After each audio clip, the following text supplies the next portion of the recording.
Hi everyone, welcome to Switch Up TV. I'm Shah Shamshiri, and today we're talking to Dina Murad of Star Online. Hi Dina.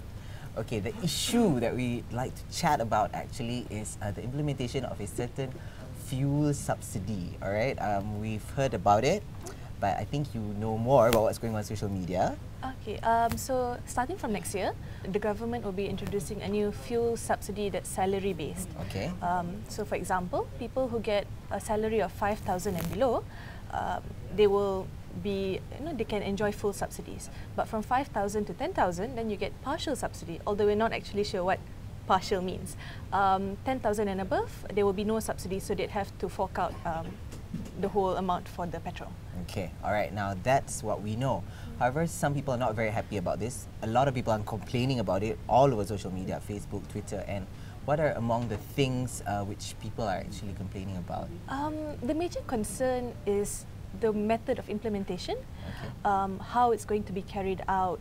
Because since it's a salary-based subsidy, the general assumption would be that you would either have to furnish your identification card or your salary slip when buying petrol. The problem a lot of people are unhappy or concerned about is that first off, privacy. They are afraid that if you have to give your IC or your salary slip, something that they see as very personal information, to be given to attendees at petrol stations or whoever manning the petrol station. So essentially, their addresses will be there, and their salaries will be there, and also personal details, everything. Personal details. And a lot of people are also concerned that now people know how much they're making and where they live. Yes, of course. So that's a bit of a dangerous thing. And second, if there is a system in place, they also want to know how secure is this system, or can they be sure that this system would be tampered with, or no one gets hold of their IC and then makes a copy, and so on and so forth. All right, okay. That's a security issue, but apart from that as well, some people can also take advantage of this, I'm sure, right? Yes, there's a lot of people have expressed that there are many loopholes, lots of ways to circumvent this ruling. For example, if I earn 10,000 ringgit or more, what's to stop me from getting my teenage son who's still studying? Or if I was a really rich person and I have drivers, then I can easily just ask the drivers to go and get the fuel for me, which essentially means I will be able to enjoy the subsidies, although I shouldn't enjoy it. I see. All right. Well, there.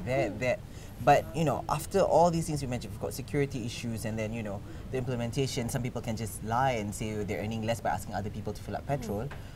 Do you think this will really happen? Do you think they're really going to implement this then, It seems to be likely, but because of the strong opposition voices of dissenters coming out online, they may tweak it a bit to alleviate concerns and all this. But I think it's likely that we didn't expect a second fuel hike in just 12 months. Right. So I suspect that it's a very probable occurrence. Okay, and if this were to take place, do you think, because from what we know, they may hire a certain company or a certain body to actually, implement the whole thing, to actually run the whole process. Now, choosing a certain body or a company is already an issue. This is like when we had to start with the MRT system. The tender, everyone was, vying for it, and in the end, they picked the company, and there'd be issues about it. Same thing with this one. If we would choose a company, how are we going to do it? Is it going to be easy? What do you think we're going to hear from people? We have to understand that we are servicing about 28 million people, so it's a large-scale product. MRT was just in the Klang Valley, so we can only imagine the kind of contracts, the kind of negotiation would happen when it comes to petrol in the whole Malaysia. I suspect that if we implement this by 2015, there'll be a bit of a rush. Okay. But I trust that the government will find the easiest and best solution. I see. All right. I guess that's about all the time we have today. Thank you so much, Dina, Thank for you. sharing with us your thoughts and opinions. If you'd like to chat with us, you can share your opinions and thoughts as well with Switch Up TV. But that's all the time we have today on Trending Now. Thank you.